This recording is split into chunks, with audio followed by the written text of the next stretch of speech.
Welcome everybody to my podcast, Big Little Small Talk. I'm Megan O'Hara-Sullivan and I love to talk, but I also love to listen. If you're new here, welcome. Thanks for joining me today. I hope you enjoy the episode.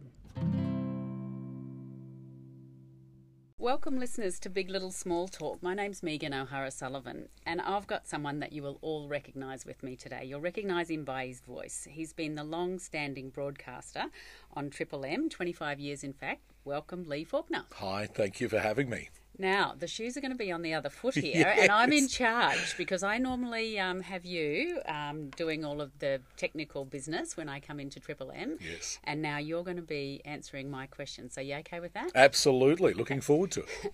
When people ask you at a party, what do you do? What do you say? I mostly now, if I'm in a party, obviously in this area, people sort of have a rough idea of who I am.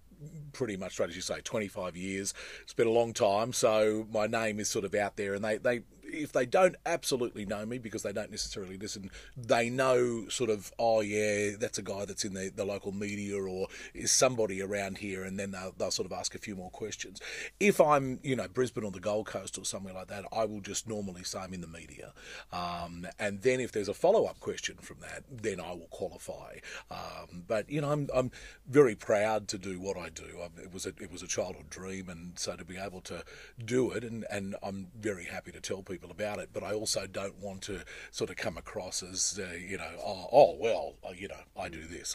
But if I do you a breakfast say, show. well, that's right. If you say I'm in the media, as if there isn't going to be another follow-up Yeah, question. yeah. Everyone wants to know what comes next after that. That's right. Yeah. Look. It's surprising. You'd be surprised how many people just go, "Oh, okay, that must be interesting," and then they just talk on. It depends on how the conversation's going, how many other people might be involved in the conversation as well. So whether or not it was just a quick cursory, and what about you? I'm in the media. I'm a lawyer. I'm in law or whatever, and it might be sort of going around a bit like that. But yeah, I'm more than sort of happy to tell people what I do. But my problem is reeling myself back in again from then really telling the story and then going into interviewer mode and taking over the conversation then as an interviewer, because I'm just so used to that. So I'm very not necessarily uncomfortable with this, but it is very different for me to get my head in a different space where I'm not now thinking to myself, what's the follow-up question I'm going to be asking? Instead, I'm now thinking, what's the follow-up answer here? Well, good. We want to keep you on your toes. You grew up, Lee, in the western suburbs of Sydney. Tell me about your mum and dad. So my mum was stay-at-home mum for the first 10 years of my life. My mum had been married previously, so both of my parents were 40 when I was born.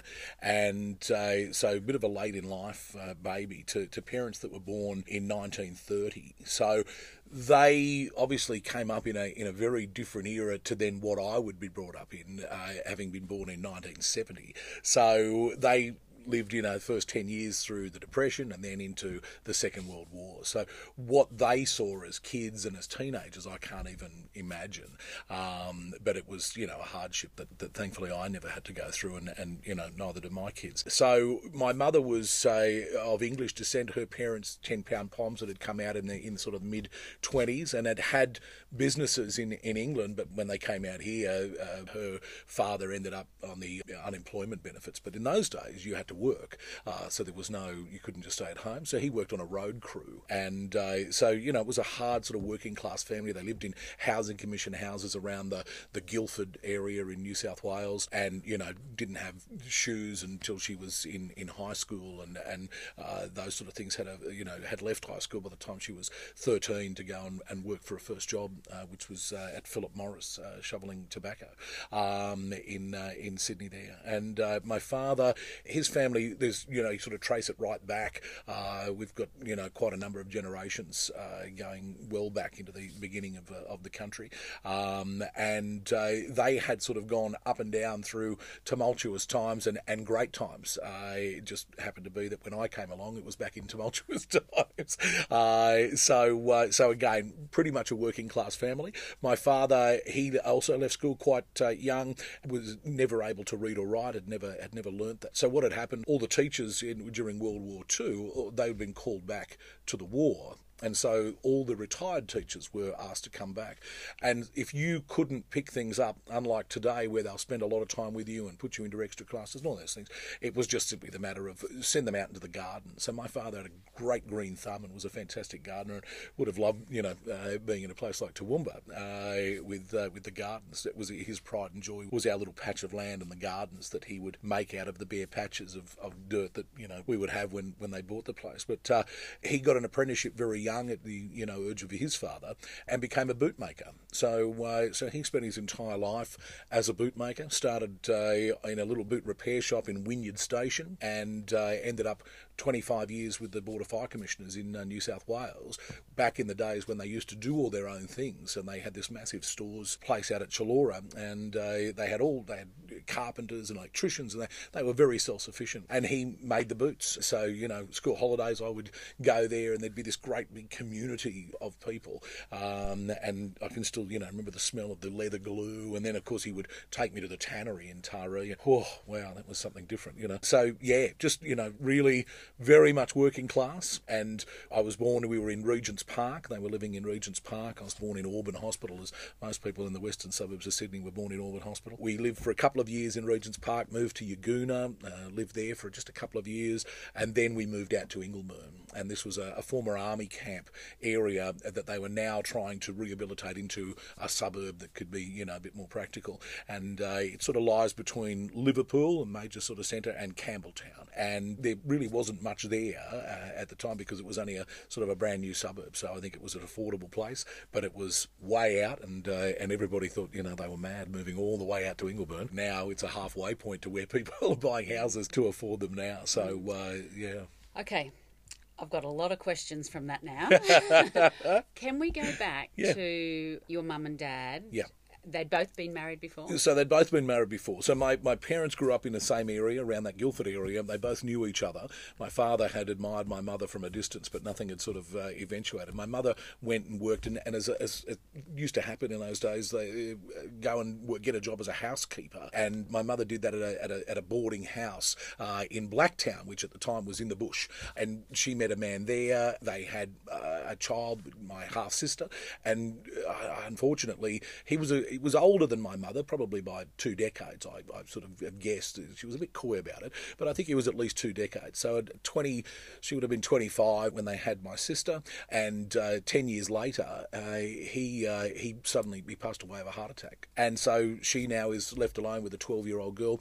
My father, on the other side, had married a woman that I don't think it was, it was one of those, well, okay, we've been together for a little while, and so let's just get married. And I don't know that it was necessarily the best relationship there. So he had a daughter as well. And when my mother came back to the area where they had grown up, they ran into each other. And so he made the decision to leave his first wife and child and to marry my mother and take in my half-sister. And I think that, at 39 years of age, they probably weren't expecting that there was going to be any concern about having another child.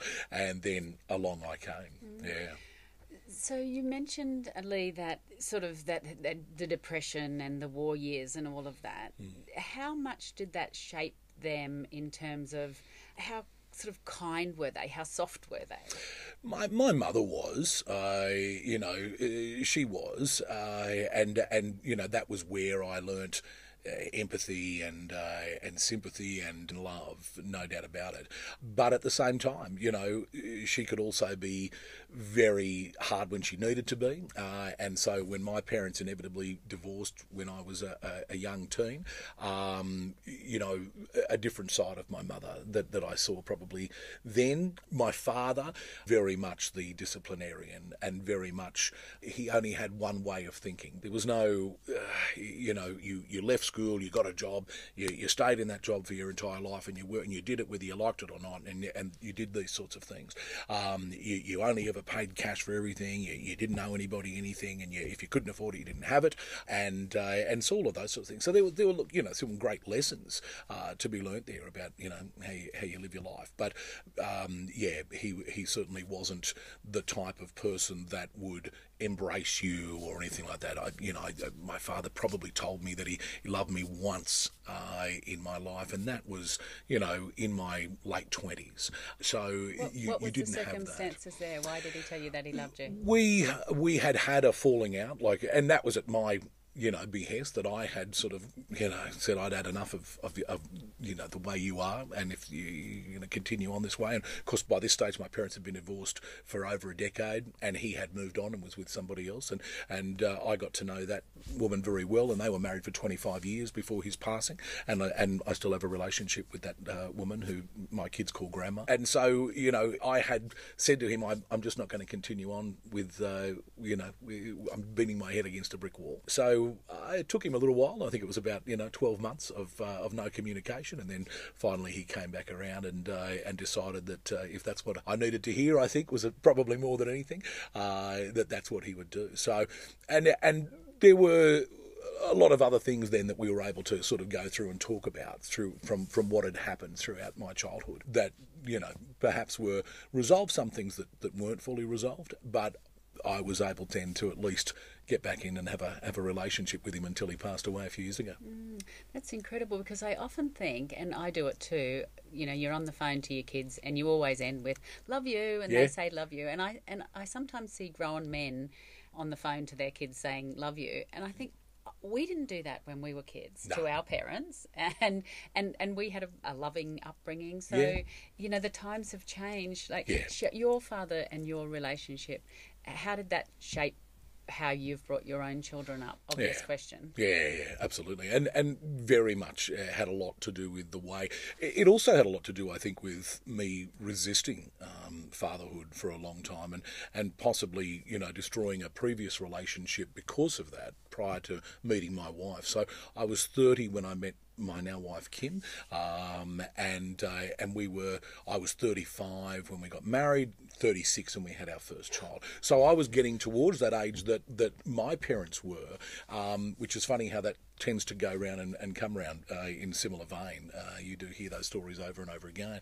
So there had been a bit of pushback from me, I think, because of that, and because I wasn't sure that I was able to emotionally commit to somebody else because of the way that I had been brought up. And then, of course, you add into that a divorce and a bitter divorce, and two people playing each other. And I'm the only child now, because my sister, by this stage, half sister, is well and truly left home. She was 18 when I was 3 and moved out of home immediately. And so I grew up pretty much as an only child. So I was the pawn in the middle here and being played off between the two of them. And at the time, didn't realise how much damage that was doing to me as a person. I thought that I was handling it all okay, and it's not until many years down the track that you realise that wasn't the case, that it had taken a massive toll on me. So I think that is an interesting lead into why I wanted to do what I wanted to do, and it's always been the case of, as I say, I'm more used to being the one asking the questions. So if I'm not having to answer the questions, I'm not having to talk about all of this sort of stuff. So if I'm asking you questions, I can have a totally different experience, because then I can be thinking about your life experience and going through that, as opposed to having to relive mine. But I've become a lot more comfortable for it, and I've said it on the show many times that I've spent time with a psychiatrist, and that was the best thing I ever did. And the only regret I have there is I didn't do it 20 years earlier. I wish I had have, and probably would have done myself a lot of good. Yeah, well, look, we're going to. That is something that I'm very interested in, Lee, and that was one of the reasons why I wanted to interview you. It's not about your public persona. In fact, it's quite the opposite. It's about your vulnerability, and we're going to go there in a minute. And that was just so interesting what you said. Then you've done this job so that you don't have to talk about yourself. Yeah. That's an incredible admission. I'll just remind the listeners, you probably think you're on Triple M because you can hear Lee Faulkner's voice, but you're not. You're on 102.7 FM, and you're with me, Megan O'Hara-Sullivan, and we're on Big Little Small Talk. Lee, tell me about wanting to become, do we say broadcaster? Do we say disc jockey? We wouldn't say disc jockey these days. No, not these days. And I mean, that was, that was the old term, because you were literally jockeying the volume. television, and that doesn't happen anymore. So we don't have that same technology anymore. But you used to actually jockey the fader on what you were doing, and so that's the disc jockey side of it. I grew up with my mother being fascinated by talkback radio, so she would have this little black Ferris radio that sat up on the kitchen bench, and she would be doing the housework, the washing up, whatever it might be, and this would be on all day, and in the background were these incredible personalities, John Laws probably being the most recognisable, but a whole raft of Sydney personalities at the time that were the original talkback kings and the original shock jocks, I suppose you'd call them these days, and they would be taking phone calls and getting into people, and people would be giving their opinion, and they'd be firing back at them, and I just found the whole thing completely and utterly fascinating. I thought that was just amazing. Neither my mother nor father had any interest in music, so we didn't have any music in our home at all. There were no records, there was no record player, there was nothing like that. All there was these little radios. My father used it to listen to the football on the weekends, because in those days you only got one game on the telly, so he would listen to the other games on the ABC, the cricket during the summer, and then my mother would listen to talkback radio. And so it just fascinated me, and I thought, I want to be that person in the radio. It was an escape, I think, as much as anything. And then when I got in a little bit older, and this is typical of their relationship and my father's funny ways sometimes, but for his 50th birthday, so I'm now 10 years of age, and she bought him, having gone out and cleaned people's houses unbeknownst to him to raise some money, she bought him a radio cassette thing that you could record and play the cassettes. Yep, that sort of thing. The press play and record. That's exactly right. And a radio which had the AM and FM band on it, the whole thing. And she gave it to him on his 50th birthday with people, and he looked at it and said, "What am I going to do with that?" And this was the time, and my mother blew up, which again, it was very typical, and so the thing was just sort of pushed to one side and discarded. So I grabbed it and took it off to my room, and me and that little setup spent many years, and from that moment on, I probably really then started to realise, and I would suggest this has been happening for years prior, but I was probably naive to it. But I then started to realise just how much friction there was in this house and how much tension there was in this house constantly. So as soon as I would get home from whatever it was, school, sport, whatever, I would just go straight in the room, turn on this radio, and then I would turn the dial until I found somebody talking. And by this stage now, I'm listening to Doug Mulray, and I'm listening to Jono and Dano, and all of these sort of different personalities that weren't quite the hardcore talk personalities, but it was just a wonderful escape. And there was music involved in that as well, so great, Australian music of the 1980s, and that's my love for that era of music. But this was a complete and utter escapism. And then what I would do is try to emulate them by putting a cassette in and making my own shows and doing ads and doing news and weather and all of that sort of stuff. Can you remember any of the ones that you did? No, not really. No, not really. I mean, I know it was sort of there, and it just would have been something that would have been on at the time. If there was an ad that was a very popular one at the time, Not Happy Jan or something, I might have tried to recreate that. Also, those the voiceovers. So one that I do remember was it was a ad that had a very popular jingle to it: footballs, meat pies, kangaroos, and Holden cars.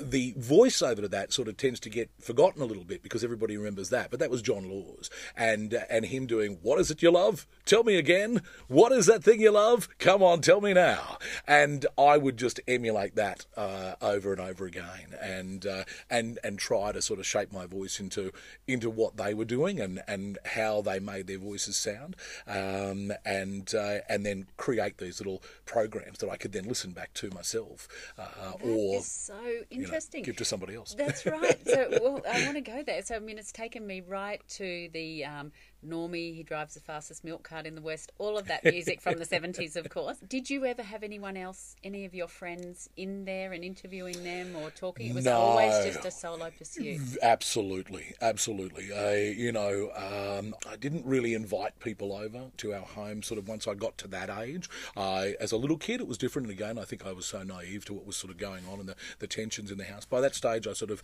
was very aware of it. So in actual fact, I had made very good friends with a young boy and girl across the road, and I spent most of my time there. If not in the room doing what I was doing there, I'd be over there.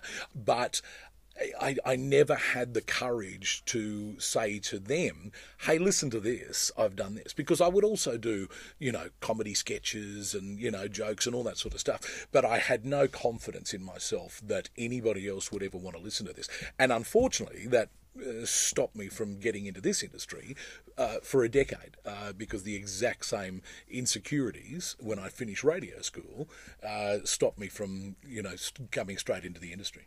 Okay, well, let's talk about that decade because I thought that you had gone from school to becoming a chef. Yeah, and that was sort of a part of the story. So when I left school, I had in the back of my mind that this was what I wanted to do. It was something that, I just thought this is what I will do.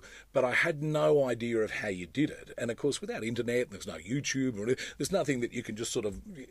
There's so many resources now where people can hear, if my kids wanted to follow in the footsteps of their favourite radio announcer, there would be interviews all over the internet with how they started, how they got it. There was nothing like that. So I had absolutely no idea. So I had no courage enough to try and ring a radio station and ask an announcer, how did you get into the job? So I just assumed that if you didn't know, then it wasn't for you. That if you had no idea about this, then you probably had no chance of doing it. So I better go and just get a job. So I left school in 1987, and in the early part of 1988, I started at Coles. I did a bit of a traineeship with Coles for about 6 months. I hated every minute of it. Somebody suggested that I should learn how to use money and whatever, so I'd go to the bank and get a job in that. So I did that. I worked for Westpac for about 6 months, and I hated every minute of that. And so we're at the end of 1988 now, and I'm still thinking, what am I going to do with the rest of my life? And I came home one day from a shift at Westpac, and I just opened the Yellow Pages, which, for those young listeners, we used to have a book, and particularly in Sydney, it was 2 volumes. And I thought, I'll just look up radio school. I wonder if I can learn how to be a radio announcer. And sure enough, there was a page with about 3 entries on it. And there was the Australian Film and Radio Television School, which is still very much prominent. There was another, which I can't remember now. And then there was the Max Rowley Media Academy. And I saw film and television and thought, nah, that's not what I want to do. Media Academy, maybe that's it. So I rang the number, and this booming voice answers, and absolutely unbelievable. I thought it would be a secretary or something, but of course it's Max Rowley himself answers his own phone, and he's like, Max Rowley Media Academy, and this is the guy that was for 20 years the newsreader on Channel 7 and was a big radio star himself, and he was John Law's sidekick for a long time. So to me, this guy, very prominent, and I couldn't believe that I was talking to him. And I said, this is what I would like to do. So he suggested I come down, audition, and see if I can get into the radio school. I did that, did my little audition. You had a little terrace house in Redfern, and I remember turning up. I'd gotten on a train and I'd gone in there, and it's about 6 o'clock at night, and I've knocked on this terrace house door. There's no signs, there's nothing. It's just and the door opens, and standing there is a young woman who is dressed in the Union Jack. It must have been like a halter skirt. That was like the Union Jack. She's got purple spiked hair like a punk of the 1980s, rings and ear tattoos, the whole thing. I was still very naive, so I'd never really seen anything quite like this, and I nearly said, I'm sorry, I've got the wrong place, and just walked away. I was so petrified. And finally, after a couple of seconds of silence, she said, can I help you? And I said, I'm looking for the Max Rowley Media Academy. She said, come on in. And I thought, good grief, what have I gotten into? It turns out I never saw her again, ever again. Who was she, I don't know. She was a student, but they would come and go. Some would last, years. Others, they would come and go. So I never ever saw her again. But thankfully, I went in the door and went upstairs into a little booth that he had created and put together, read some things that he had put together, and came downstairs. And then he put this tape into the tape player, and all these people are sitting around this lounge room, and he said, oh, here's our latest audition, Lee Faulkner, let's have a listen to Lee. And I thought, he's going to play this in front of everybody, which he did, and I thought I was going to die. I thought, well, this is it, I don't want to do this. You've been practicing your voice when you were doing your little tapes. Yeah, I mean, I suppose I was. I didn't really realise that I was. I knew I had a deep voice, and I knew because people had told me, teachers had told me, you've got a beautiful resonating voice, and one day you could do public speaking. They got me into Toast Mistresses in those days. There was no Toastmasters, but I went into Toast Mistresses, and I did very well in that in the early years of high school. But, I played footy as well, so it was a bit like you couldn't go back to the footy team later on, and so I'm over going to the Toast Mistresses on Friday night to do a speech, so I gave that away. But I'd sort of already knew that I could communicate pretty well. So I wasn't concerned about that. And I can remember, driving along the streets of Sydney in the car as a kid, and I would see a billboard and I would just automatically read the text on it as if it were an ad. So I knew that I could do that. So when he gave me these scripts, I thought, well, that's fine. I don't think it'll be too bad. But then I heard myself back again through big speakers and was horrified. I thought, God, do I sound like that? It's terrible, But they were impressed. Sound so different from the tapes that you've been making? Yeah, definitely, because this thing had a little 8-watt speaker, and now here's these 250-watt proper monitors in here, and the whole thing's coming through in stereo. And I so thought, what happened from there? So he just he stopped the tape and he said that was fantastic, and we'd like to offer you a spot in the academy, and you can come along, and there's it's either a Monday, Tuesday, or a Wednesday night. I chose Wednesday night, and I did 2 years altogether, which included 6 months of TV training, and the goal was you had to get to 100%. So every time you went along on a Wednesday night, you recorded this little program that you had to put together, and it could be anything you want, but it had to be entertaining. And you got marked, with like a 96.82 tonight, and so it would slowly go up. When you got to 100%, you started again from about 70%, and then again you had to get to 100 again to get your gold accreditation. Once you did that, Max would put together a demo tape for you and then send it out to radio stations. So I achieved that gold standard in 12 months, and that was pretty quick. A lot of them had been there 2 years and still trying to get to that level. One of my good mates there had been there 6 years trying to get to that level. So I got there in about 12 months. You'd think so, but it was such a wonderful environment there. It was such a great atmosphere, and I got a job then at David Jones out of that as the store announcer. So I was at the Margaret Street store in Sydney City, and ladies and gentlemen, menswear today, there's suits at this price, and all of that sort of stuff. And I got some wonderful role models there that sort of taught me how to dress properly and how to look and how to do it. You wouldn't know it these days, but back then, I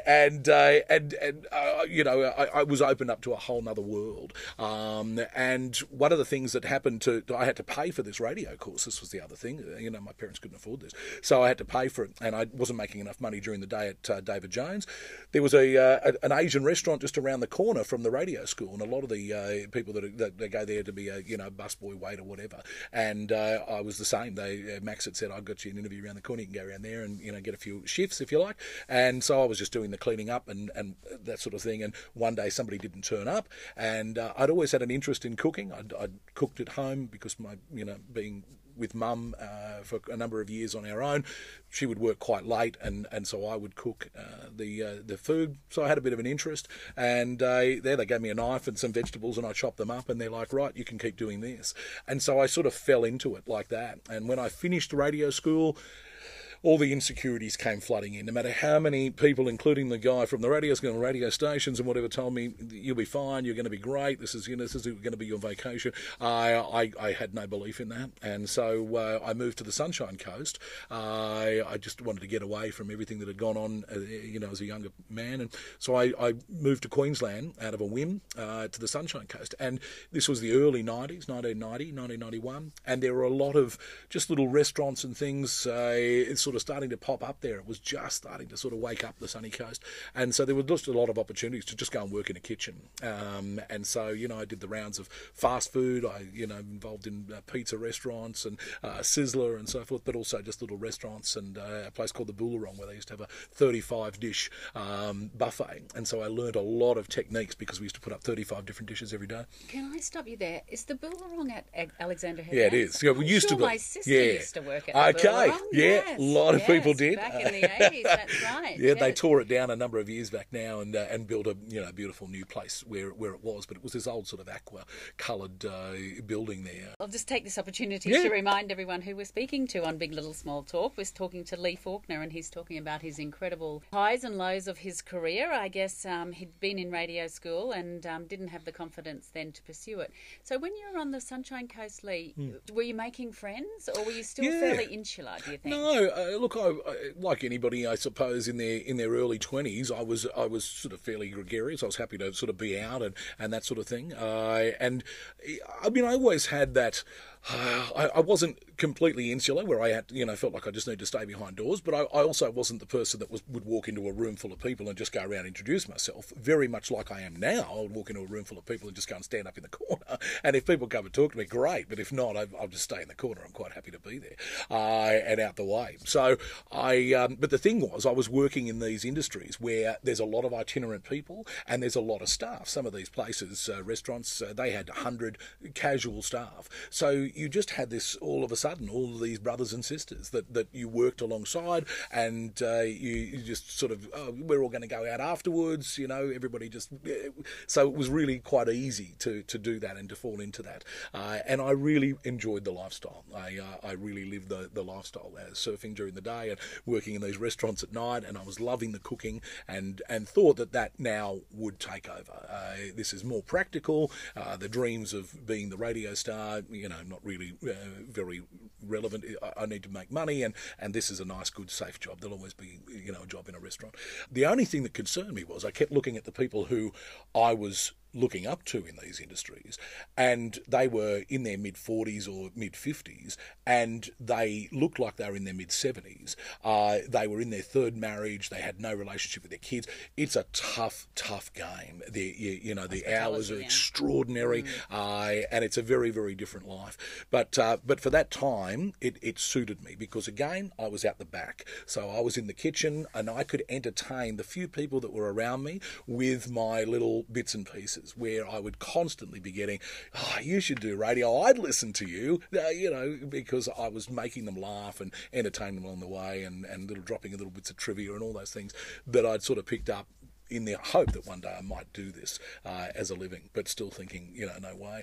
The only radio station at that time on the coast was 4SS, and that was based at Nambour. Well, I thought it was 4NA. No, 4SS. Oh, right, okay, yeah. 4SS, and it was based at Nambour. So that was sort of still a long way away. There's no public transport on the coast, and even though I had a car, it was a fair way away.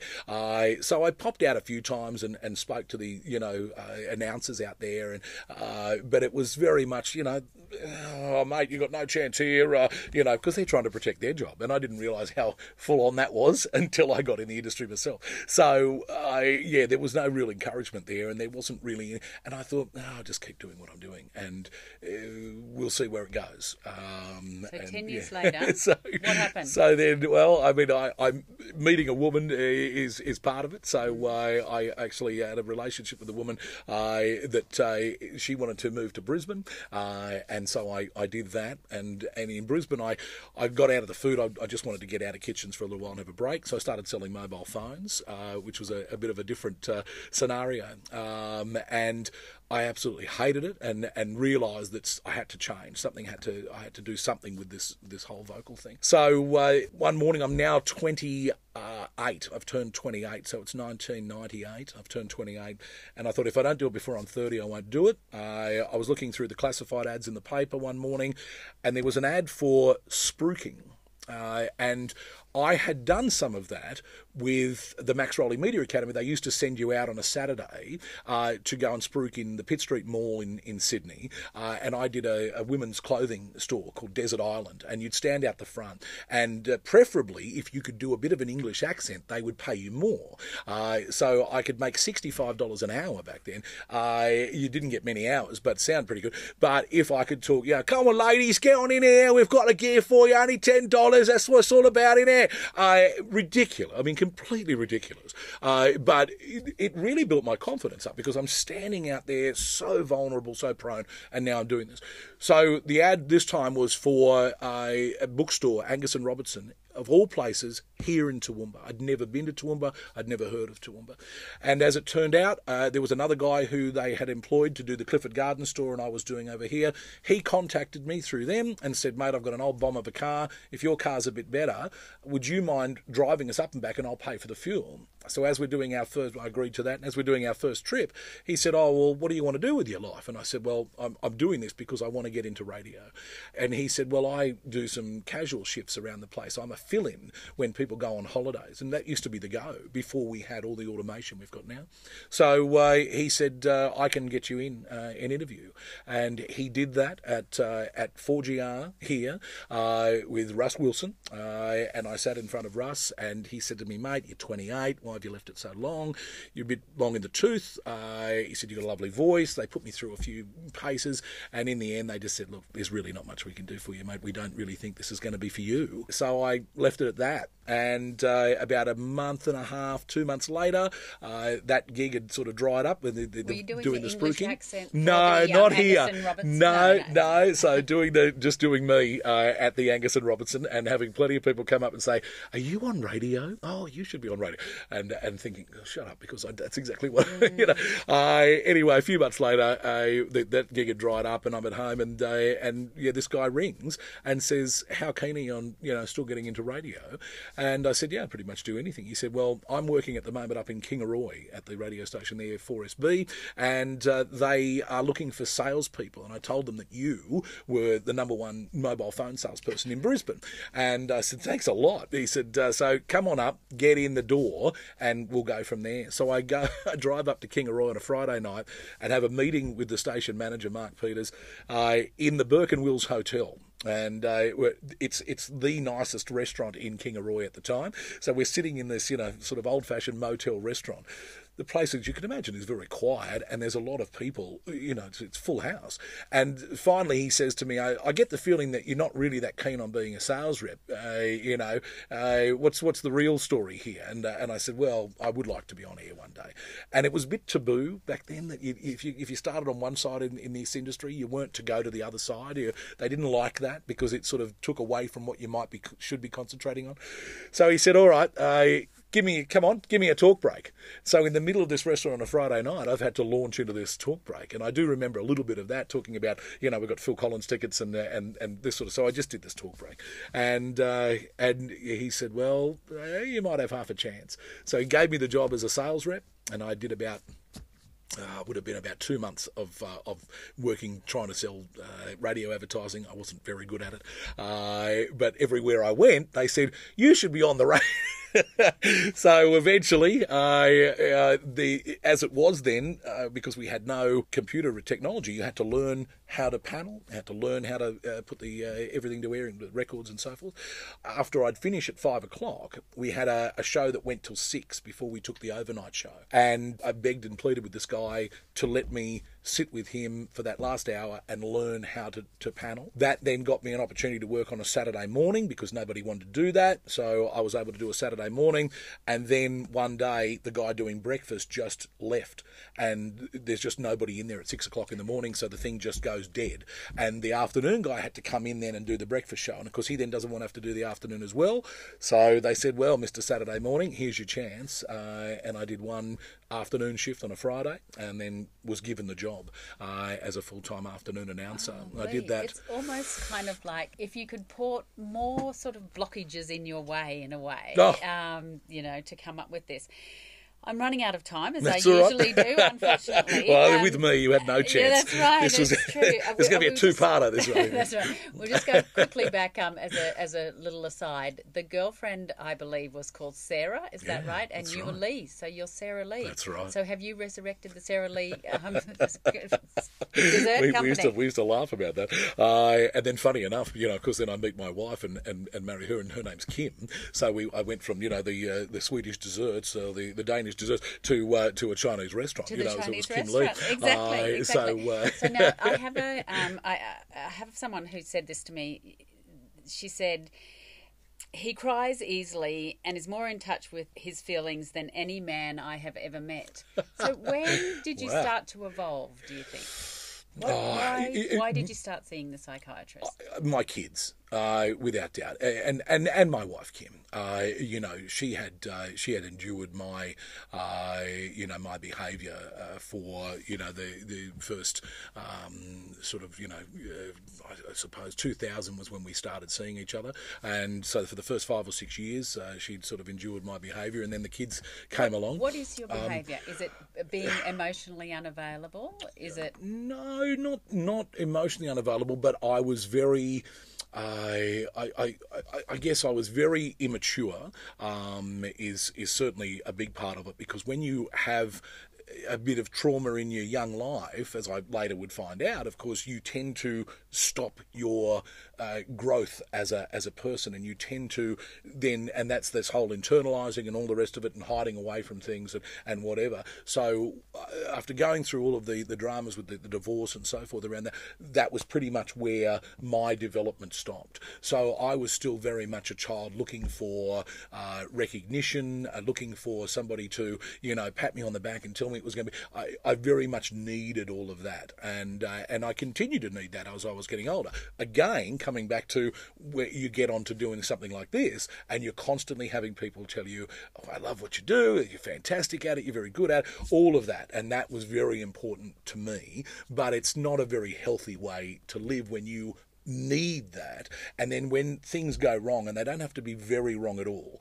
it can be just the slightest thing, you then just completely break down, and so whether it's in tears or whether it's a violent outburst or whatever, and not that I'm a violent person, but I would just hit the roof. I would just yell, and then it was all over for me. But of course, the people that you're with, the people they're affected in a very, very different way, and they don't just bounce back from it the way that I did. So that was what my wife and previous relationships had to endure of me, was this, immature, almost childish behaviour of having a tantrum if things weren't going my way, and not being able to control myself emotionally when it came to that. And so I was then not able to give them anything emotionally as we sort of grew. And once you got out of that sort of almost teenage stage of an early relationship, it was very quick for them to realise, geez, if I have to put up with this for 40 years, I'd rather do anything else at all, jump off a cliff.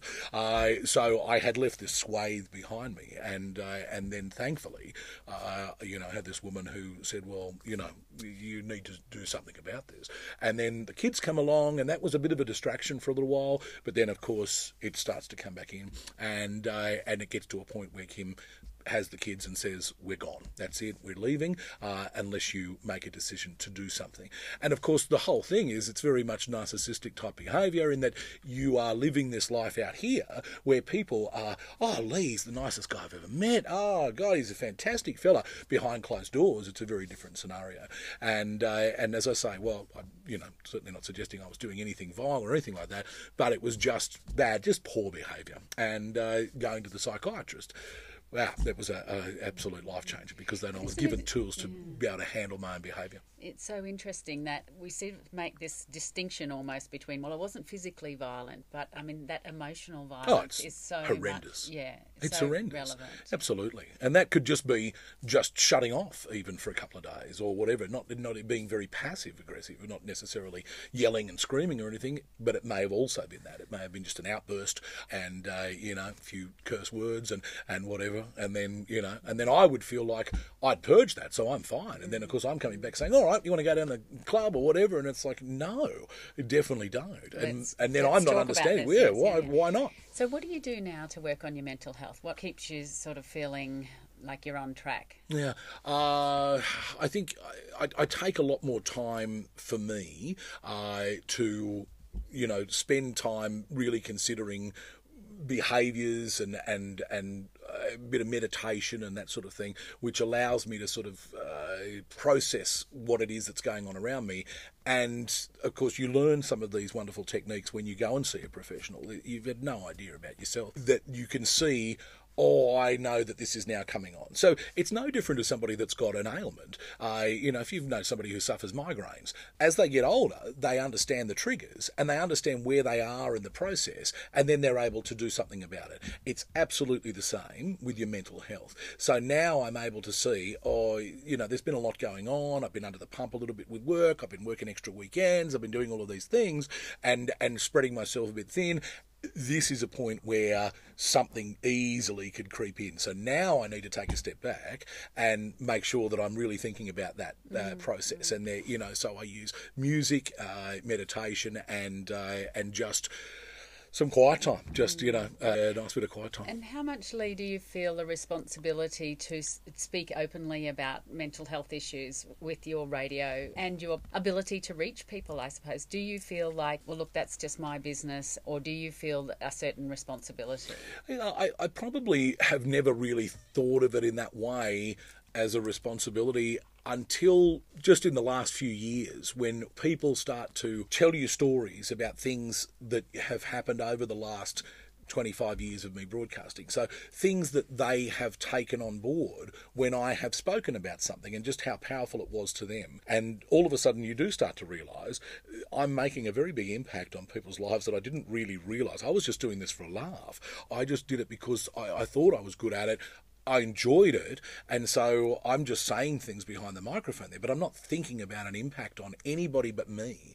And I'd probably been in the industry about 10 years. I'd been broadcasting about 10 years, and it was a woman who had listened to me over in Kingaroy, and her and her husband had moved over here, and he died suddenly one morning, had a heart attack, and died suddenly, too young, and the first person she rang was me to tell me that he had passed away and how much he enjoyed listening to me every morning, and so through her grief she's ringing me to tell me the impact that I had on his life, and that now she was going to ring the family and do all this sort of stuff. And that was a pretty sort of impactful moment, because it was then that I thought, oh dear, I better be careful what I say, because it is making a big difference. And then the conversation started to shift with people like Jimmy Barnes coming out and telling his story. We had a rugby league player, Darius Boyd, come to town a number of years ago, and he at the time had done the Australian story about his mental health journey and how bad he'd gone through it. And I was talking to him on stage, and then behind the scenes, I started to tell him a few things, and by this stage I'm starting to well up, and he just put his hand on my shoulder and said, mate, you need to go and talk to your GP. I'll sit here and listen to you all day, but go and talk to your GP. And that was where it started for me, going and doing something about it. But it was there that you realise every word, everything that we say has an impact one way or another. So then I thought, well, if I can tell my story, and if one person thinks I'll now go to the GP just like Darius did for me, then that's, what a wonderful thing to have achieved.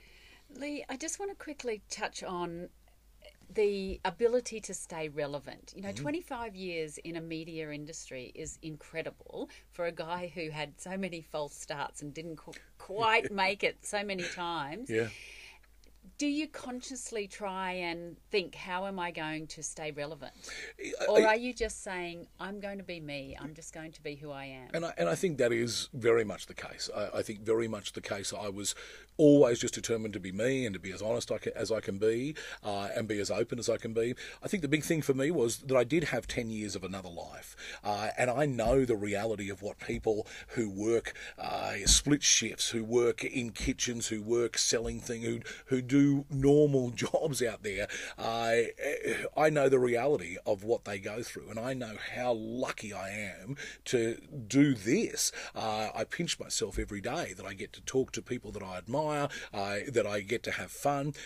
So it was very much about being me. But the relevance is just about being open to change, and I've always been open to change. So my role has changed so dramatically. When you go back to 1998, and I'm literally spinning records, and I've got carts with commercials on them, and we're doing a very, very different program to what we do now, which has a lot of basis on podcasting, social media presence, and all of those sorts of things. So just in that 25 years, it has been a dramatic shift. And the ones that have dropped away have been the ones that have been resistant to being open to the change. To me, I just thought of it always, it's another adventure as part of the job. So as much as it was fun to learn the job the way it was back then, I'm enjoying every single day now. I've had wonderful people working alongside me as well, and at the moment, I've got a 28-year-old producer who has a whole different look on life and social media and all that sort of stuff. I've got a 17-year-old turning 18-year-old son,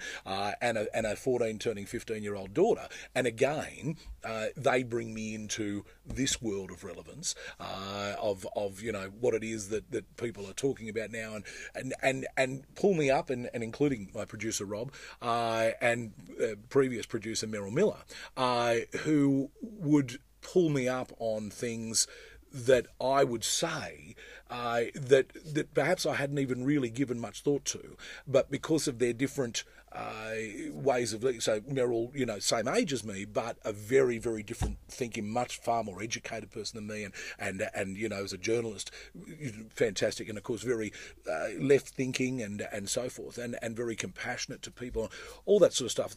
I learned so much from her, as much as I did from Cole Clifford, who's a old school radio legend, who was my producer for a while. Graham Healy, who I worked with for a while, another legend who had politics and all the rest of it, and now this young fella who will say to me, mate, do you really think that that's the case when I just say something, because I've always considered myself to be socially socially liberal, if you like, to use a more of American term, socially liberal and conservative when it comes to fiscal. So I'm sort of in the middle there somewhere, but sometimes I'll say things that are, it's just because of my upbringing or whatever. You need to be pulled up on. And you need to be pulled up on. So as long as you're willing to change. That's absolutely. the lesson right there. I love it. Okay, I'm out of time. You got to give me a short answer on these ones. Fair enough. Royalty. If you had to pick your favourite royal, who would you be? The Queen. Who would it be? The Queen. She just the way she handled herself. And I said many times, we won't know the impact of just how good this woman is at what she does until she goes. And, well, I'll tell you what, that's already coming to fruition. So, right, she was incredible. I know that you love music. Yeah. I definitely know that you do. Yeah. What's the song that can't keep you off the dance floor? It's a bit of an unusual one, but it's a song called Wild Wild West, which is by the Escape Crew, and it just brings back great memories of being at nightclubs when I was about 18, 19 in the late 80s. This song was the song, and it's just one of those. They play it still, and if that song comes on, you'll see me on the dance floor. All right. I don't think I've ever heard of it, but that's showing my age. Lee, you've taken me on this beautiful journey of hearing about where you started and where you finished, and it's just been my honour and joy to have you as my guest on Big Little Small Talk. Thank you. Oh, thank you.